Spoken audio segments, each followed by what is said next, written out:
Starting at the height of the pandemic, workers found themselves able to dictate their working conditions by asking for more pay and more flexibility. But are those days creeping to an end?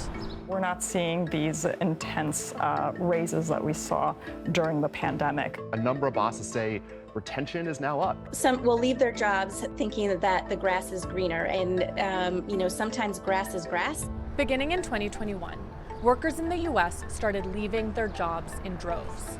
In America, 2021 has been the year of the Great Resignation. It's time to find something that is better for my family, something more stable. Employees at this Nebraska Burger King telling customers, we all quit. After you left, a bunch of your colleagues left too? Well, there was 23 of us and 20 of us quit. They said they wanted jobs with better conditions, including higher pay, better benefits, and flexibility, like room to work from home. Some economists say this signaled an optimistic shift for workers who wanted a fairer balance of power between them and their employers.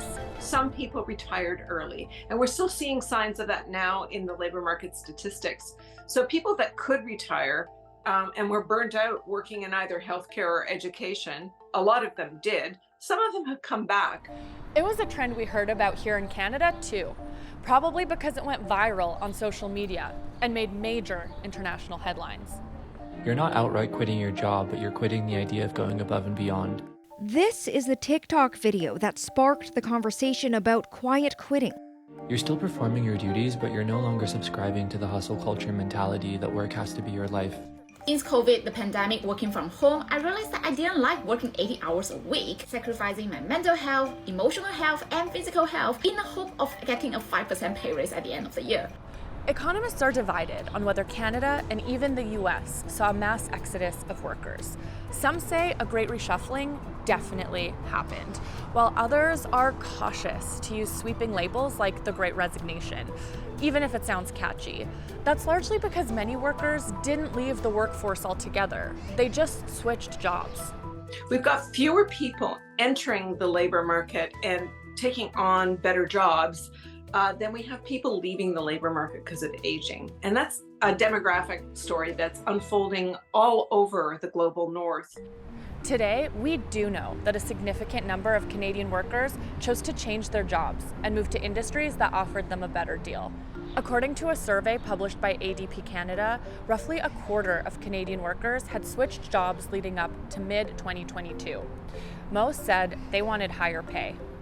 Another interesting data point is that employers across sectors were trying to fill nearly 1 million vacant positions in the second quarter of last year. That's the most vacant positions in a single quarter on record ever, according to Statistics Canada. That likely means workers felt they had room to be picky when it came to jobs, and employers, desperate to hire qualified candidates, had incentives to sweeten the deal with more pay, better benefits, and flexibility. But people are less confident when the economy isn't strong. This year, mass layoffs have hit industries like tech and media, and interest rate hikes are really starting to strain Canadian budgets. That can make it difficult to walk away from steady income, even if the job doesn't seem ideal.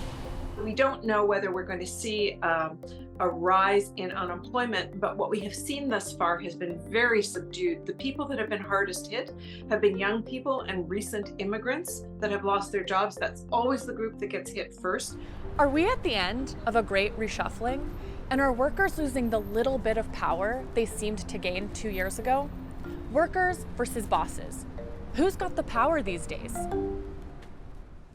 Jennifer Moss is a Canadian workplace strategist and author of The Burnout Epidemic. Jennifer, thanks for coming into the studio. I'm so glad to be here. It's great.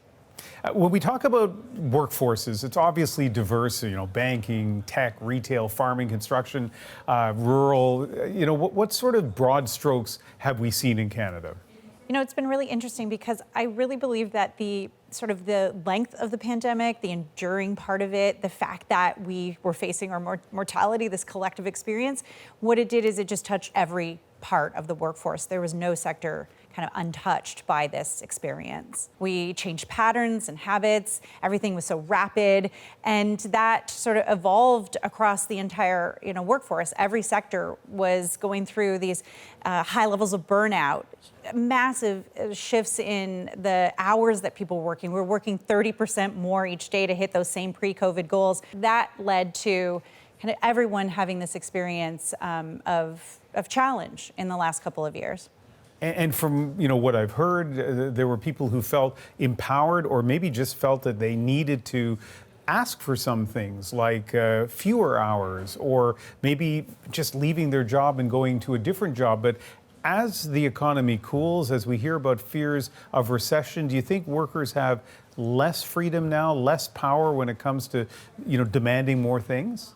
When you face your collective mortality as an entire global workforce, everything changes. And so the behavioral economics have changed. And what we're expecting and demanding and requiring as individual employees is an interesting dynamic right now between what employers want to provide, because everyone wants to get back to this new normal. They want to jam the toothpaste back in the tube, and we can't do that. And I think that's what is the big shift right now, that experience of trying to move into this new environment that's totally different, and people are saying they're just not going to accept status quo. There was a time when younger workers would come into the workforce, I can tell you firsthand, and just thought, I want to fit in. I'm not going to ask many questions. I'll just do what I'm told. And then I get a sense now that maybe that is shifting, that younger workers have are willing to speak up and have greater demands, and they express it in lots of ways. So let's cue some TikTok videos.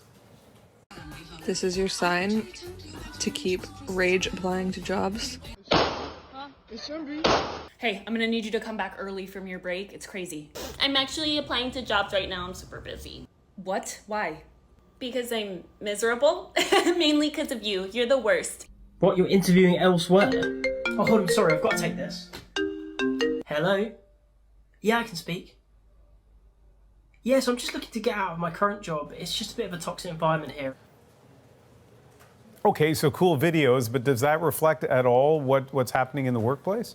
It's essentially an amplification of employee dissatisfaction, but done on this massive scale. I mean, you're looking at 1 billion people picketing, essentially, when you have this, amount of attention that's just on this social media space. And so you can't ignore it. We can't look at this as just a pesky generation over, speaking, over sharing. They're actually really making some changes, and it's creating this codification of laws and policy that we've never seen before.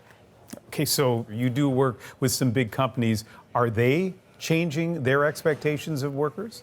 We're seeing tons of change, and I think that's what's really important, is that this is a win-win. So many of these competitive organizations are saying, I'm going to listen to this group who want just basic needs. They want, work-life harmony, and they want balance, and that's a good thing, because it'll lead to be more competitive and more successful for these organizations overall.